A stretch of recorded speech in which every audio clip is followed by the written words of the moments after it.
that's a sound that everybody instantly recognizes as blues. And a big reason for that is that I'm playing melodies using the blues scale. And once again in the key of E, taking advantage of those open strings. So I'm going to show you some licks in the blues scale in the key of E. If you want to expand and be able to play all over the neck using different patterns, I suggest you check out some electric guitar videos that concentrate more on those ideas. But in blues, especially acoustic blues, you're going to tend to play most of your stuff right down around the nut. Okay, so that's where we're going to stay. Now, let me show you first of all the scale itself, and then we'll immediately put it to work. The blues scale has, has 5 notes in it with an extra note that people use a lot. I'll show you the first 5. It's called a pentatonic scale, E pentatonic. Here's E on the 4th string, open G, 2nd fret, open B, 3rd fret, open E. That's the octave. That's 5 different notes, then you get to the octave. That's number 6. Back down. Now you notice I'm not being too fancy with my fingering. You don't need to be. You don't want to be. You want to get a good grip on it. So my thumb's over the top. Right? Hold it like a baseball bat, the way a guitar should be held as far as I'm concerned. As far as the right hand is concerned, it's alternate picking. Again, in blues, you don't have to get too tricky with the picking.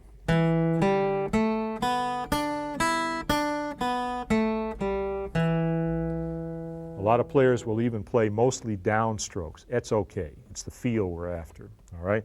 Now the extra note that I was talking about is this one. All right? That's called the flat 5. 1, this is the minor 3rd, the 4th, the flatted 5th, or the sharp 4. Call it either one. We'll call it flat 5. And then the 5th. That really sounds bluesy. That's a blue note, right? When they talk about the blues scale, the blues sound, that's a blue note right there. Right? So now you got the E blues scale. One other note that everybody plays up on top is that G. And not only that, you bend it.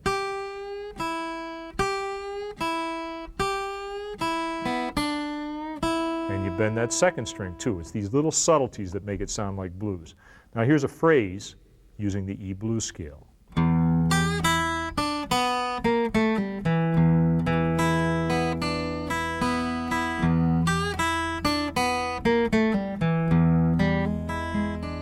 Right?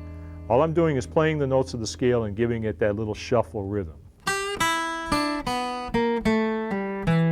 Right? Bend that first note a little bit. That's a pull-off. Then you can add in the notes of the chord as we have in the past, right? So you're still getting the sound of the harmony mixed in with the melody, but now there's more melody as we add more notes to the scale. All right? Now I'll show you a couple of common phrases that people use, things that I was doing just a minute ago when I was playing. Right? That's a little trick lick that everybody uses.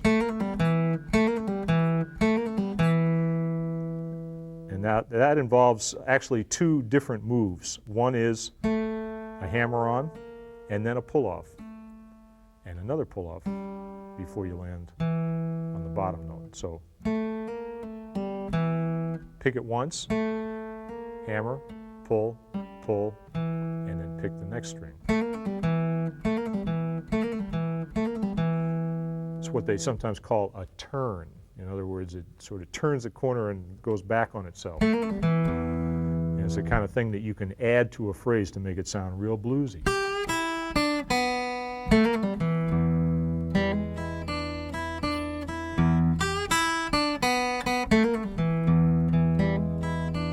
Right. Here's another one. Now, this one is a real nice one because it's almost like a chord. You're playing 2 notes together. 4th fret on the 3rd string, 3rd fret on the 2nd string. And notice how I'm sliding in there like that. Now this is another blues phrase here, where you pick the note and then slide it, and then pull off.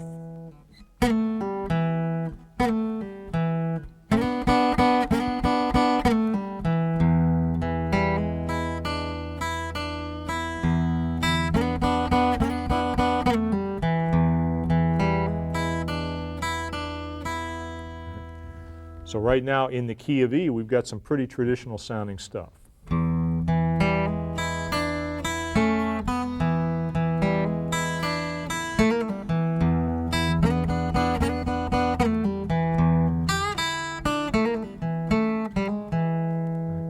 That last phrase there was a variation. Now you can continue that pattern down into the lower octave, starting with the low E string. Here's the pentatonic scale. Third finger, open, second, open, second, back down. Now the flat 5. Let's play with the first finger.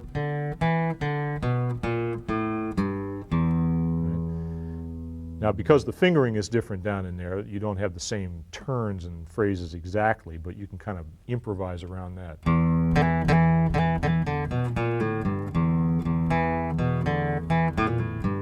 All right, there's a version of the turn.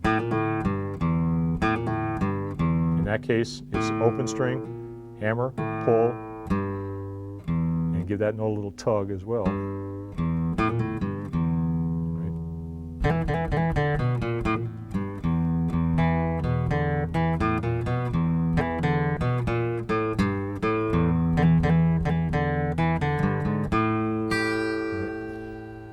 Now those phrases down on the low end, those are kind of in the style of a lot of Chicago blues players, Muddy Waters among them. You can get a lot of mileage out of the low strings. If you put the high and the low strings together, you can get sort of what they call a call and response. Play a lick up high, play a lick down low.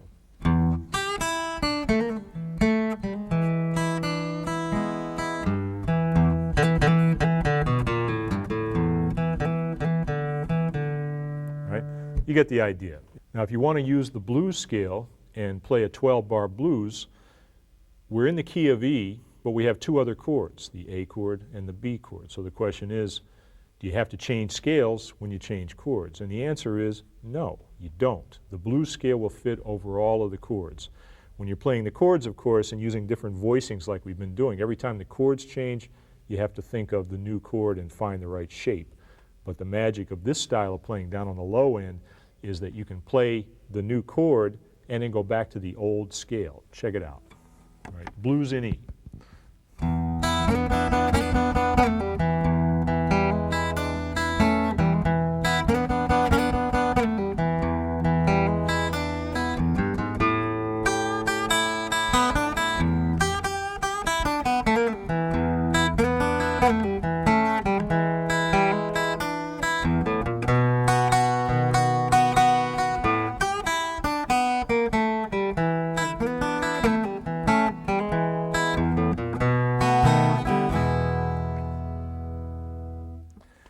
Now you hear the other chords, the A chord and the B chord, mainly because I'm playing the bass note on the A chord. Right? And it helps if you kind of play around the notes of the A chord, but really I'm using the E blues scale as the glue that holds the whole thing together. Now to prove that that scale fits over all three chords, check it out. I'm going to play one lick and I'm going to change the chords underneath the lick, but the lick is all from the E blues scale. Sounds like this.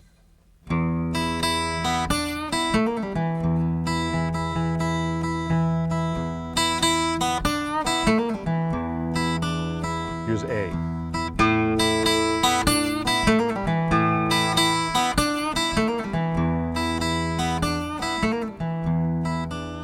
B.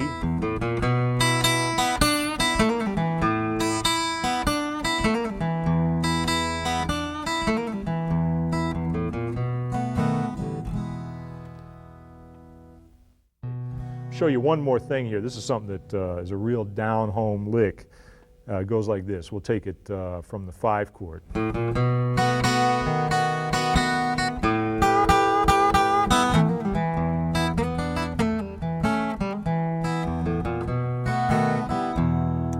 Right, now what I did there, I had the 5 chord. I played the A. And then back to the open position. The new sound was this up here. First finger at the 7th fret. Second finger at the 8th fret. And bend that second string just a little bit. That's a real down-home sound. You can use that on the E chord. You can use it anywhere in the progression. Then I go right back down low again. There's a famous tune that uses that in the intro. It's called That's All Right, and tune recorded by Muddy Waters guitar player Jimmy Rogers, blues classic.